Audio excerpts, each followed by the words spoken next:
వెంకటరెడ్డి గారు చెప్పండి, ఏమిటి తెలుగుదేశం మూల సిద్ధాంతం ఏమిటి, రాజ్యాంగ పీఠిక ఏం చెబుతోంది? ఈ రకంగా అసలు అచ్చెన్నాయుడు గారు మంత్రి పదవికి అర్హుడైనా, అసలు ఈ రాజకీయ పార్టీగా తెలుగుదేశం పార్టీ ఈ స్థాయికి దిగజారిపోతుందని ఎవరైనా ఊహించారా? హిందూ సమాజంపై కక్షగట్టింది ఎవరు? ఆ లడ్డు పాపం ఎవరిది? టీడీపీ సెల్ఫ్ గోల్ వేసుకుందా లేదా మీకు నష్టం జరిగిందా? కొమ్మినేని గారు, ముందుగా మీకు, గోపి గారికి, సాక్షి టీవీ ప్రేక్షకులందరూ నమస్కారాలు. Very good morning. మనది భారతదేశం. భారతదేశం అంటేనే లౌకిక దేశం, ఏదైతే బహుళ మతాలకు మన నిలయం. రాజ్యాంగంలో స్పష్టంగా మన దేశానికి ఒక మతం ఉందని చెప్పి ఎక్కడా చెప్పలా. క్లియర్గా ఏం చెప్పారో, అన్ని మతాలు సమానంగా గౌరవించబడతాయి, దేశానికి అధికారికంగా మతం ఏమీ లేదని చెప్పి రాజ్యాంగ పీఠిక స్వయంగా భారత రాజ్యాంగానికి సంబంధించిన రాజ్యాంగ పీఠికలోనే స్పష్టంగా మనకుంటది మనది లౌకిక దేశం. సో ఇక్కడ అన్ని మతాలు అధికారికంగా భారతదేశానికి అధికారికంగా ఒక మతం అంటూ ఏమీ లేదని చెప్పి స్పష్టంగా భారత రాజ్యాంగ పీఠిక ఇచ్చినటువంటిది ఇది. మీరు గూగుల్లో ఎవరెత్తికినా కూడా వస్తుంది. సో అంటే మనకి ఒక మతం, అన్ని మతాలు మన దగ్గర ఉంటాయి. ఒక మతాన్ని ఎవరో కించపరచడానికి లేదు, ఒక మతాన్ని మీరు ఈ మతంలో ఉండాలని చెప్పి ఎవరు రూల్ పెట్టడానికి లేదు. సో మనం ఏ మతంలో అయినా ఉండొచ్చు, మిగిలిన మతాలు మాత్రం మనం కించపరచకూడదు. ఇది క్లియర్. సో ఇది భారత రాజ్యాంగానికి సంబంధించి. రెండు, ఇప్పుడు తెలుగుదేశం పార్టీ చంద్రబాబు నాయుడు గారిది కాదు. నందమూరి తారక రామారావు గారు స్థాపించినప్పుడు ఆయన తెలుగుదేశం పార్టీకి ఒక సిద్ధాంతం అని పెట్టారు. ఏమని? సమాజమే దేవాలయం, ప్రజలే దేవుళ్ళు అని చెప్పి వాళ్ళ వెబ్సైట్లోకి వెళ్ళినా కూడా ఉంటుంది. దాంట్లో ఆయన క్లియర్గా చెప్పడం ఏం జరిగింది, నందమూరి తారక రామారావు గారి మూల సిద్ధాంతం సంఘం శరణం గచ్చామి అన్న బుద్ధ భగవాన్ని సూక్తు నుండి తాను స్ఫూర్తి పొంది సమాజమే దేవాలయం, ప్రజలే దేవుళ్ళు అన్న నినాదాన్ని అందించాలని చెప్పి స్వయంగా రామారావు గారు చెప్పినట్టుగా వాళ్ళ వెబ్సైట్లో కూడా ఈరోజు కూడా స్టిల్ ఉంటుంది. నేను సోషలిస్టునో, కమ్యూనిస్టునో, క్యాపిటలిస్టునో కాదు, నేను హ్యూమనిస్ట్ని. నేను హిందువునో, క్రిస్టియన్నో, ముస్లింనో కాదు, నేను హ్యూమనిస్ట్ని, మానవతావాదిని అని జగన్ గారు కూడా ప్రతి సందర్భంలో తన కులం మంచితనం, తన మతం మానవత్వం అని అనేక సందర్భాల్లో చెప్పుకుంటా వచ్చారు. అదేవిధంగా రాజ్యాంగానికి లోబడే ప్రమాణం చేసి దాన్ని రాజ్యాంగానికి లోబడే పరిపాలన సాధించారు. మనం ముఖ్యమంత్రిగా కానీ లేదంటే ఒక ఎమ్మెల్యే కానీ మనం ప్రమాణం చేసినప్పుడు రాగద్వేషాలకు అతీతంగా, కులమతాలకు అతీతంగా మనం పరిపాలిస్తామని ఓత్తు. అలాంటి దాంట్లో ఏదైతే తెలుగుదేశం మూల సిద్ధాంతం బౌద్ధానికి మూలంగా ఉంది, బౌద్ధానికి, హిందూదానికి లేదు. బుద్ధ భగవాన్ని చంద్రబాబు గారికి ఒకసారి ఆయన వెబ్సైట్ చూసుకుంటే బాగుంటుంది. అందుకని ఆయన ఎక్కువ మీకు ఈ బౌద్ధం ఆయన్ని అమరావతి దగ్గర ఆ బిల్లలో అవన్నీ పెడతా ఉంటారు కదా సార్, మీకు వెళ్ళేటప్పుడు అవన్నీ ఉంటుంది కదా. సో వాళ్ళ మూల సిద్ధాంతంలో ఉన్నది. కానీ ఇప్పుడు చంద్రబాబు నాయుడు గారికి మూల సిద్ధాంతాలు అవసరం లేదు కదా. ఇప్పుడు ఆయనకు కావాల్సిందేంటి, మతాలని కులాలను అడ్డం పెట్టుకొని రాజకీయం చేయటం. ఎందుకు ఆ మాట అంటున్నాను, గుర్రం జాషువా గారు చెప్పింది ఒకసారి మనం విందాం.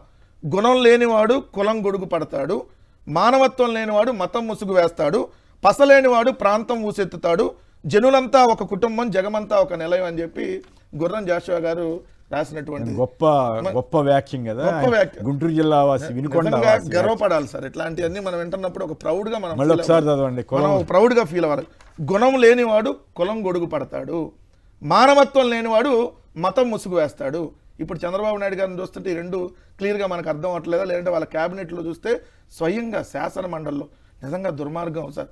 ఎందుకంటే మన తెలంగాణ శాసన మండలి అదేవిధంగా ఆంధ్రప్రదేశ్కి సంబంధించి కూడా మనం ప్రతిరోజు చూస్తూనే ఉంటాం. ఎక్కడా కూడా ఒక వ్యక్తిని పట్టుకొని శాసన మండలి చైర్మన్ వదిలేసేయండి, ఒక శాసనసభలో లేదంటే శాసన మండలిలో పలానా నువ్వు మతస్థుడివి, నువ్వు పలానా కులస్థుడివి అని చెప్పి ఎక్కడ శాసనసభలో శాసనసభలో కానీ శాసన మండలిలో కానీ మనం ఎక్కడ మాట్లాడం. అలాంటిది శాసన మండలి చైర్మన్ ఉద్దేశించి నువ్వు క్రిస్టియన్ అని, ఆయన క్రిస్టియన్ కాకపోయినా క్రిస్టియన్ అవుతారండి ఒకవేళ, అయితే తప్పేంటి నాకు అర్థం కాదు. తప్పేం లేదు సార్, కానీ లేదు ఉన్నట్టు అబ్దుల్ కలాం ఎంత గొప్పవాడు. అదే సార్ నేను ఇప్పుడు జకీర్ హుస్సేన్, ఫక్రుద్దీన్ అలీ అహ్మద్, అట్లాగే కిద్వాయ్ మన దేశానికి విద్యారంగానికి మొదట చెప్పిన కాదు సార్. మోషన్ రాజు గారు క్రిస్టియన్ కాదు సార్. ఒకవేళ క్రిస్టియన్ అయినా ఆయన బూట్లు వేసుకుని పూజలు చేయలేదుగా, ఆయన గుళ్ళు పడగొట్టలేదు కదా. అవును, ఆయన కూడా గుళ్ళకు కూడా వెళ్ళినట్టున్నాడు కదా మోషన్ రాజు. ఫోటో ఉంది ఇప్పుడు ఇక్కడ దీంట్లో సోషల్ మీడియాలో, ఎవరు క్రిస్టియన్ ఎవరు హిందూ. ఇప్పుడు తిరుమలకు సంబంధించిన 7 కొండల్లో జీవోల్ని రద్దు చేస్తానని చెప్పినాడు, క్రిస్టియన్ అవుతాడా? 7 కొండలు జీవో తెచ్చినాడు అవుతారా? 7 కొండల్ని తీసుకొని వస్తే 7 కొండలు కాదు, నేను బైబిల్ మహాసభలకు వెళ్ళి అవి తీసేస్తా అన్నాడు. ఎందుకంటే దుర్మార్గం ఉంది. 42 గుళ్ళను కూల్చి ఆ విగ్రహాలని చెత్తబండిలో వేసిన వాళ్ళు దుర్మార్గమైనటువంటి వ్యక్తులు అవుతారా? వీళ్ళకి మతం మళ్ళీ వీళ్ళు హిందూ అంటే ఎట్లా చెప్పండి. ఆయన దాంట్లో మోషన్ రాజు గారు హిందూ, మోషన్ రాజు గారు యాక్చువల్గా ఈ ఇష్యూ వస్తుందని ఆయన ఊహించుంటాడు కదా, ఆయన మామూలుగానే వెళ్ళిపోయాడు. ఆయన మోషన్ రాజు గారు తిరుమల వెంకటేశ్వర స్వామి దగ్గర తిరుమలే ఇక్కడేమో ఈయన వెళ్ళి ఇదిగోండి మరణాత అంటూ దీనికి సంబంధించి బైబిల్ సంబంధించి క్రిస్టియన్ చాలా వ్యాఖ్యలు. ఇప్పుడు ఒకటి ఒక రాజకీయ పార్టీ నాయకులుగా అన్ని మతాలని, అసలు ఒక పౌరుడిగా మనం అన్ని మతాలని గౌరవించాలి.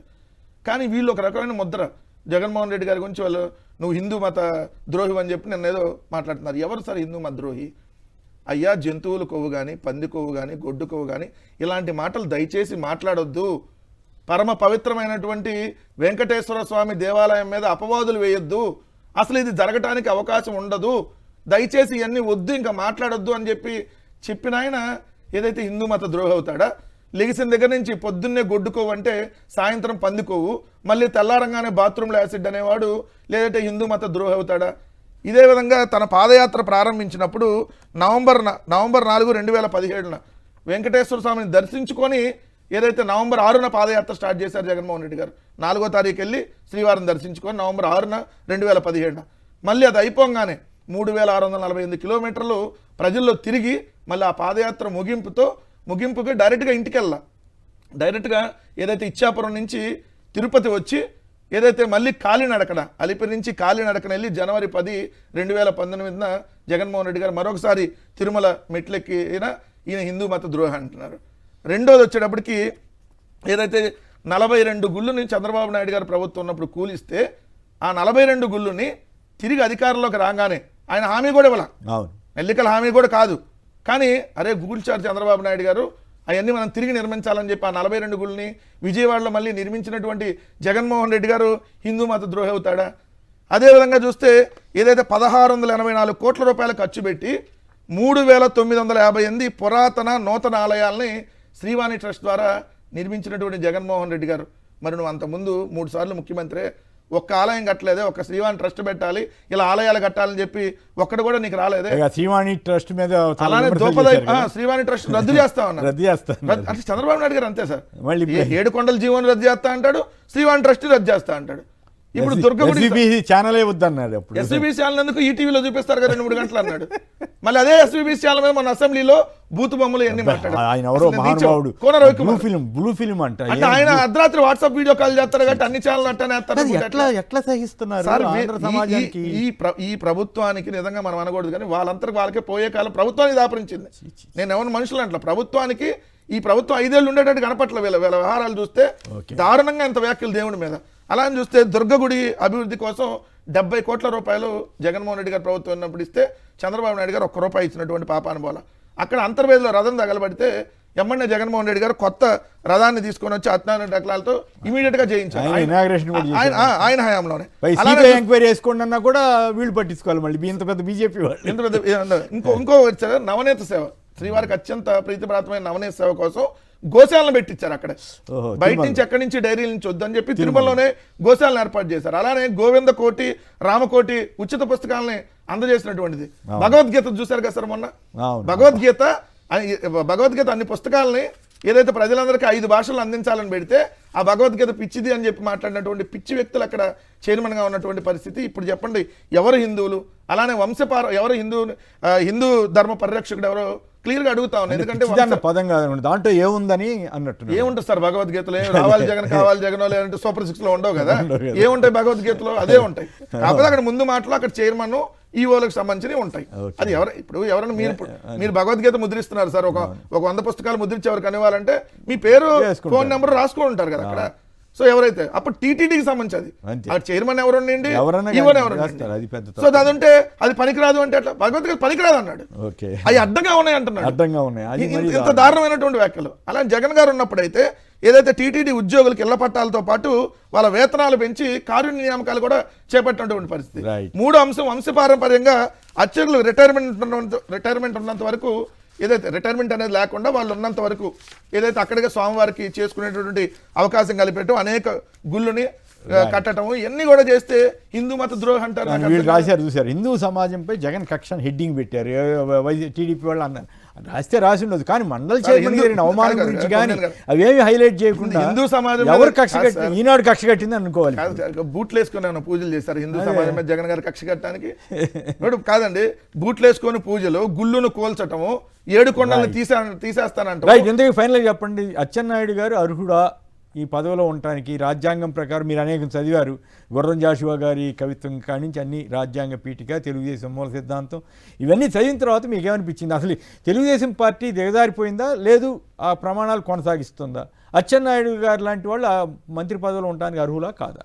సార్, అచ్చెన్నాయుడు గారే కాదు, అసలు ఈ కూటమి ప్రభుత్వం ఉండడానికి అర్హులు కాదు. ఎందుకంటే ఒక శాసన మండలిలో డైరెక్ట్గా నీది ఏ కులం, నీది కులం, ఏ మతం, నువ్వు నీది కులం లేకపోతే నీది మతం. ఇప్పుడు నిన్న మతం కులాలు కూడా ఎత్తారు కాబట్టి నీది మతం, సో నువ్వు మాట్లాడడానికి అర్హుడు కాదు అంటే ఏంటి? ఈ రాష్ట్రంలో ఒకవేళ నిజంగా క్రిస్టియన్ అయితే ఈ మాట్లాడడానికి అర్హుడు కదా, క్రిస్టియన్ అయితే ముఖ్యమంత్రిగా ఉండడానికి అర్హుడు కాదని ఏమైనా రాజ్యాంగం చెప్పిందా? ఎక్కడ లేదు కదా. జగన్ గారు క్రిస్టియన్ అండి, కానీ ఆయన హిందూ మత పరిరక్షణ కోసం, ధర్మ పరిరక్షణ కోసం పోరాడాడు, చేశారు కదా. ఇప్పుడు ఆయన మతాన్ని గౌరవిస్తారు. కాదు, ఇక్కడ నాకు ఒక ఆశ్చర్యం, ఇప్పుడు ఈ పెద్ద సోకాళ్ళు హిందూ అని ఊరికే గొంతులు చించుకుంటున్న వాళ్ళు వాళ్ళ పిల్లలు ఎక్కడ చదువుతున్నారు, చదివారు హైదరాబాద్లో? నాకు తెలిసి కొంతమంది అయితే క్రిస్టియన్ ట్రస్ట్లానండి, లేకపోతే వాళ్ళ పెద్ద స్కూళ్ళు ఉంటాయి కదా హైదరాబాద్, అటువంటి చోట్ల చదివారు. అమెరికా వెళ్ళి యూనివర్సిటీలన్నీ అక్కడ హిందూ మతానికి సంబంధించిన యూనివర్సిటీలా? అమెరికాలో బ్రహ్మాండం అంటారు. ఈ మధ్య బిల్ గేట్స్ గారు వచ్చారు, ఆయన ఏ మతస్థుడని వీళ్ళు బ్రహ్మాండం భజగోవిందం అని ప్రచారం చేశారు. అది తప్పు కదా, ఒక మతాన్ని తీసుకుని ఒక వ్యక్తిని ఆపాదించడం. మండల్ చైర్మన్ మీద ఆరోపణ చేస్తారా? మరి బిల్ గేట్స్ని ఎందుకు ఆదరించారు? కాదు సార్, ఇక్కడ అసలు మనం ఎదురుగా గమనించాల్సింది ఏంటి, వీళ్ళేమో క్రిస్టియన్ మిషనరీ స్కూల్లో చదువుతారు, వీళ్ళేమో అమెరికా అంటే క్రిస్టియన్ దేశం. మరి అందరూ అక్కడ ఉన్న వాళ్ళందరూ భారతీయులందరూ వచ్చేయమండి, ఇక్కడ లేదా మన రాష్ట్రం వాళ్ళందరూ వచ్చేయమండి, మళ్ళీ వీళ్ళు పరిరక్షణ కాపాడేవాళ్ళు కదా. పవన్ కళ్యాణ్ గారు ఇప్పుడు భార్య ఏ మతంలో ఉన్నారు, వాళ్ళ పిల్లల పేర్లు ఏంటి? వాళ్ళ పిల్లల పేర్లు క్రిస్టియన్ పేరు. బాప్టిజం తీసుకున్నారు, ఇంటర్మీడియట్లోనేమో ఆయన బాప్టిజం తీసుకుంటాడు, బీఫ్ తినమని చెబుతాడు. వాళ్ళ అన్న నాగబాబు గారేమో దేవుని ఉరిదీయాలంటాడు, వాళ్ళ నానేమో దీపారాధన కుండలో సిగరెట్ తాగా అంటారు. వీళ్ళందరూ హిందూ మతం సనాతన ధర్మం అంటున్నారు. అసలు చెప్పడానికి వీళ్ళు చేసే పనులకి ఒక్కదానికైనా పొంతరుందా? చంద్రబాబు నాయుడు గారు కూడా సేమ్ టు సేమే కదా. ఆయన అంటే పేరుకి హిందూ, నాకు కలియుగ ప్రత్యక్ష దైవం నాకు వెంకటేశ్వర స్వామి అంటాడు. మరి అలాంటి వెంకటేశ్వర స్వామిలో పందికోవు గొడ్డుకోవని ఎవరైనా మాట్లాడతారా?